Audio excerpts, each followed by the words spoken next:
Hey, what's up, folks? Thursday, about 5:30.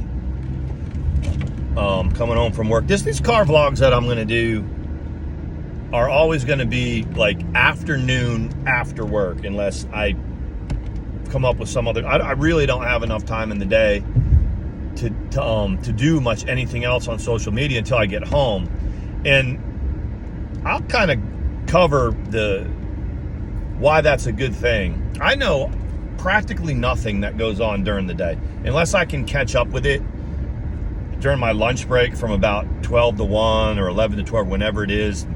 I can see some things on there to kind of catch up with y'all. I don't want anybody that supports us, that goes live, our friends. I'm going to jump in there when I can. I'm just never at home. I'm out making, bringing home the bacon or whatever.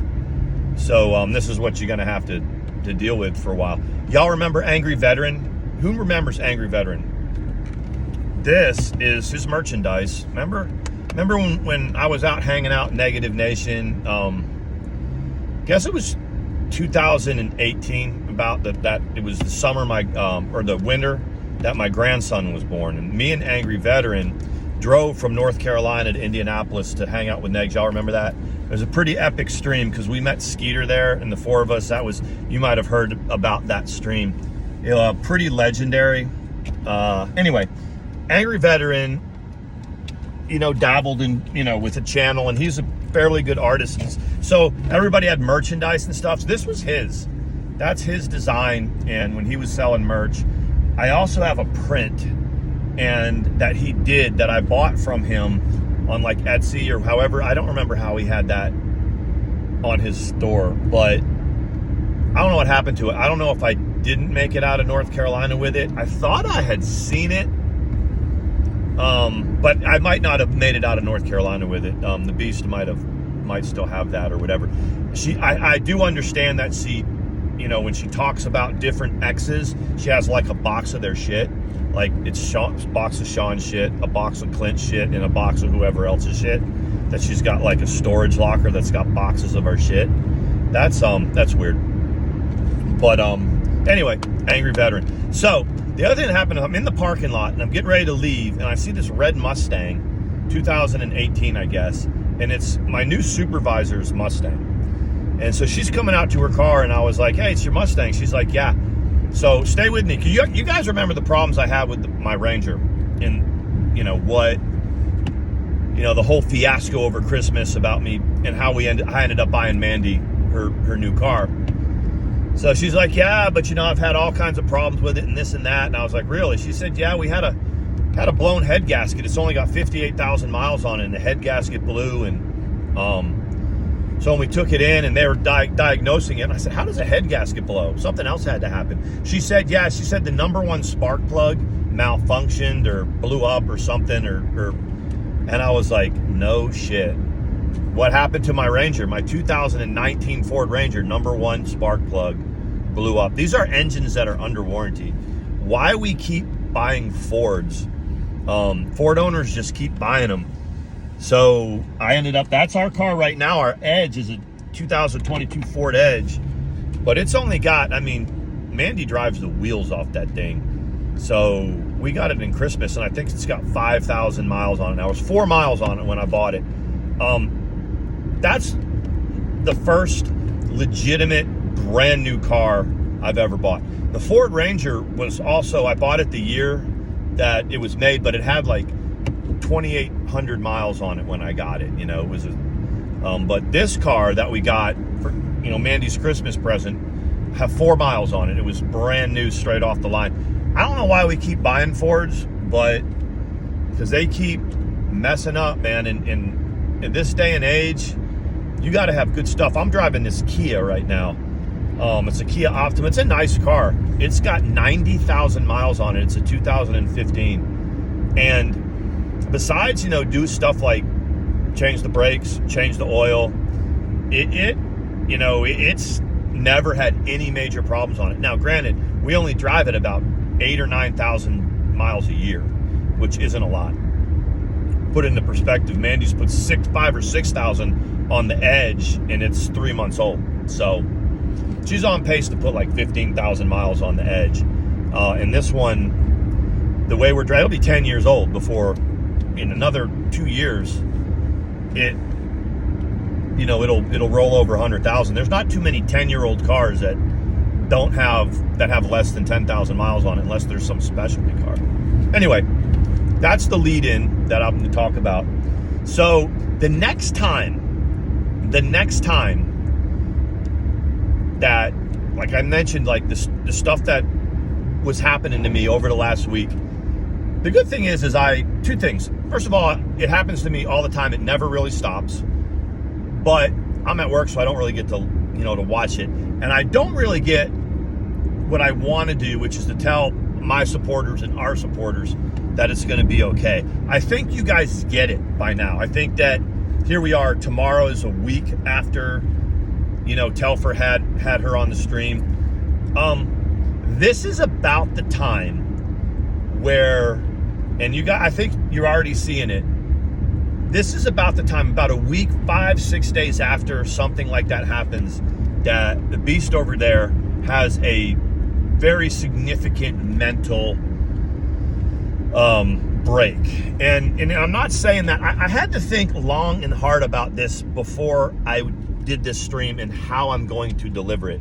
And I had to really self-reflect, because I found myself watching bits and pieces of the beast streams from yesterday, and she is about a nanosecond away. And unfortunately, I was with her for 10 years, so I kind of know. I can kind of look. Mandy's always amazed when she says, this happened, blah, blah, blah, blah. And I can say, it's because blah, blah, blah, blah, blah. And I can give her a reason why stuff's happening, and then she'll go, oh my God, that's true. Like a backstory about something with the kids or whatever. I know. So I wanted to try to do these vlogs before they were happening. Like, for instance, I knew Owl was going to have to do the vlog that she had to do on Sunday. I knew it, but she kind of beat me to it. I just don't have time. I work a lot. I have a really good job. Sometimes I'm going to have to measure out whether I want, the job for the money or the time, because my time's, and I already have, a military pension, VA pension. I already have that. So anyway, I'm digressing. I'm all over the place. But I had to look myself in the mirror and go, do you really want to deliver this type of vlog? Because I authentically think that I've been away from the beasts for long enough, 4 years, right? That I can look at something objectively. Like, it used to be very subjective because of my experience and my emotions about how much of a piece of shit she is and what she did to me, and this and that. And then I started to transition to explaining to other people here and there why it's going on. But as I was watching her stream, it just dawned on me while I was watching it that I feel like sort of more angry at Sam Telfer than anything for using Trisha the way she used her. Here it is. I don't know if she's still supporting her, still talking to her, whatever. But when you give that kind of jet fuel gas to somebody that she did to somebody with that profound of mental illness that she has and that type of narcissism, and you give them, it was kind of like a mutual love bombing, that these pathologies do for one another, and then you let them go. Sam got, I said it once, I said it twice, I said it a million times. If Sam really cared about Trisha, she would have done that stream with her on Trisha's channel and let Trisha get the views and Trisha get the bank for it. But she just wanted to get at Mandy and I. So here it is. If you see this, it's now, if people that are tuning into that, she is very, very close, y'all. She's very, very close to a significant psychological or emotional type of breakdown. And it's because of Sam Telfer. It's because Sam is allowing her, is filling this need for her to dig into this emptiness and try to fill it with something. I mean, it's if you could take the vlogs that have happened all week and go back 2 years ago, they're the same type of vlogs, and then 4 years ago, they're the same type of vlogs. And Sam is responsible for what's happening or what is going to happen here in the next few days. I am telling you, it's on the precipice of something very bad, mentally, psychologically, which will turn into a behavior and action. What you saw last night, guys, and I saw a little piece of it, is the last, few hinges coming apart. That's what it is. And I think I'm amazed at myself because I don't feel bad for her, but I feel angry at Sam. And I think that's what Sam would want. Sam doesn't have I don't think she has the emotional capacity to really give a shit about anybody. I mean, I think it's pretty safe to say that at this point, her union with Yaba was a business move. We've always said that. But I think a lot of people who were like, oh, leave them alone. They're happy together. They're this, they're that. They've watched Sam Telfer's, the way she's acted in the last few months. And they have to agree. And they don't really like me. They didn't really particularly like me. But they're like, there's just something going on. There's something amiss. And one of the hypotheses is that, they lived together and they always kind of like were platonic. But at some point, you got to pay the bills. And at some point, a leopard's not going to really change its spots. And it doesn't seem like the romance is there. It just doesn't. Let me see if I can get around this guy. It's like her using Owl the way she is. I genuinely also have felt bad for Owl a little bit because I'm watching her try to keep her emotions in check.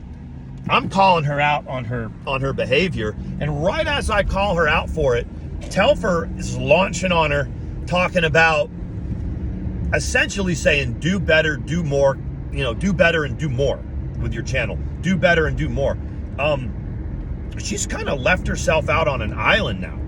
She really doesn't have anybody that's really, there's nobody else that really has a platform that they can take, that they can sit here and talk to you guys. Al's stuck, but it's kind of her own doing. She really can't speak out against Sam. She won't do that. Sam has essentially said, do better, do more, or I'm going to come for you. There's something there. And I don't know. I mean, I thought for a second that the stream that Owl did the other day, if you see how she rolled there was like a text thing there and it said something like, it named a whole bunch of people that Trisha had taken to court, and every single case had been dismissed. She didn't mention that it was also every one of her significant others, both of her baby daddies, me, and a couple other boyfriends that she's also tried to drum up charges with. So I thought, without listening to her dialogue, because she's really hard to listen to, that she's sitting there smoking a doobie or whatever while she's trying to convince people of whatever. But when you read her chat, they're not buying it. They're kind of drifting off into other things. But one thing, if you just kind of look at Owl's body language, she's pissed off and real uncomfortable. She really is. And she's getting really no support from anywhere. You kind of like to have people that have your back here and there. Like we have ours, Mandy and I have ours, people, and like you trying to get a rotation. Like maybe Paula will go live at a certain time, then we'll go live afterwards. I'll slip my vlog in here somehow so that the people that support us and like us have stuff to watch. They tried doing that. I don't think that Owl's really in that rotation, with anybody. And did you notice that kind of like Moon Bear, she'll go live and then kind of let the Beast go live, I guess. But a couple days ago when they were trying to do that, I said, Trisha don't care about that. She's going to stomp all over Moon Bear. She doesn't give a shit. She was not going to go on anyone else's panels. She's not going to collab with anybody. It was a miracle that Telfer propped her up. I don't know what she gave her to prop her up on her channel.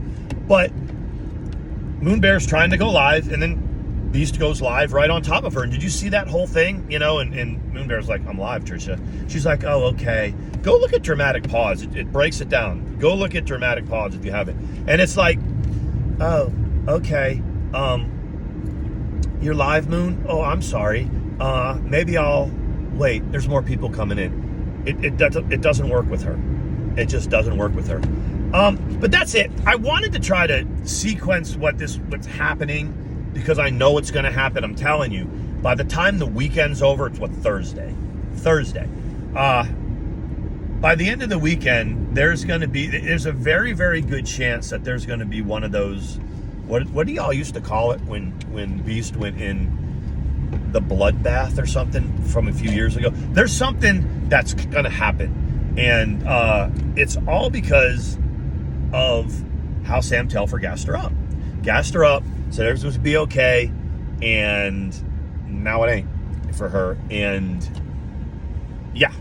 Anyway, I'm pulling in. I'm looking at my wife over here, looking at my dog and my chickens. And thank you guys for hanging out and listening to me. And Paula's going to be live. This is probably going to be between Paula's live and our lives tonight. So anyway, hope it is. If not, it'll be late. It'll be all out of sequence, but that's cool. This is Sean. Thanks. See you guys. Bye.